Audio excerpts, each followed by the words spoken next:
অবশেষে 14 বছর পর চালু হলো খুলনার নতুন কারাগার। 100 সাজাপ্রাপ্ত বন্দী স্থানান্তরের মধ্য দিয়ে শনিবার শুরু হয় এর কার্যক্রম। পরে ধাপে ধাপে নেওয়া হবে আরও বন্দীদের। আধুনিক এ কারাগারে থাকছে সংশোধনের সুযোগও। এদিকে ফেনীতেও শুরু হয়েছে দ্বিতীয় কারাগারের কার্যক্রম। চট্টগ্রাম রেঞ্জের কারা উপমহাপরিদর্শক মোহাম্মদ সগির মিয়া এর উদ্বোধন করেন। খুলনা থেকে SM মনিরুজ্জামান ও ফেনীর MA আকাশের তথ্যচিত্রে জানাচ্ছেন নাদিরা সুলতানা। 100 কয়েদি স্থানান্তরের মধ্য দিয়ে খুলনার নতুন কারাগারের কার্যক্রম শুরু হয়েছে। সিটি বাইপাস সড়কে প্রায় 30 একর জমির উপর নির্মিত কারাগারটিতে রয়েছে আধুনিক সব সুযোগ সুবিধা, প্রশাসনিক ও বহুতল ভবন, সুসজ্জিত মসজিদ, গোসলের পুকুরের পাশাপাশি রয়েছে কারারক্ষী প্যারেড গ্রাউন্ড, যেন এটি আধুনিক আবাসিক এলাকা।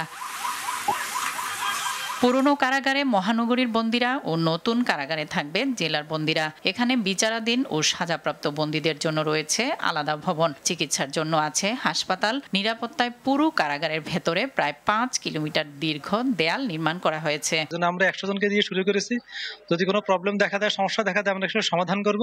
তারপর পর্যায়ক্রমে অন্যান্য বন্দীদেরকে 288 কোটি টাকা ব্যয়ে এই কারাগারে 4000 বন্দী থাকতে পারবে। তবে আপাতত 2000 বন্দী রাখার অবকাঠামো নির্মাণ করা হয়েছে। আমাদের এখানে মনে করেন হাসপাতাল আছে, সমাজসেবার অনেক প্রতিষ্ঠান আছে, কর্মসংস্থানের অনেক কাজ হবে এখানে, লাইব্রেরি আছে। এদিকে পুরাতন জেলা কারাগার ভবনকে ফেনী কারাগার 2 হিসেবে ঘোষণা করেছে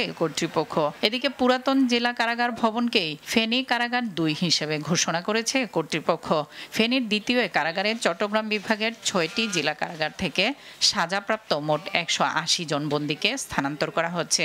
এর মধ্যে যোগ দিয়েছেন জেল সুপার সহ 73 জন। অত্র বিভাগের 5টি কারাগার থেকে মাদক মামলা সাজাপ্রাপ্ত বন্দী এবং ফেনী জেলা কারাগার 1-এর যে সমস্ত বন্দী বিজ্ঞ জেলা জজ আদালত বিচারাধীন আছে তাদেরকে আমরা স্থানান্তরিত করব।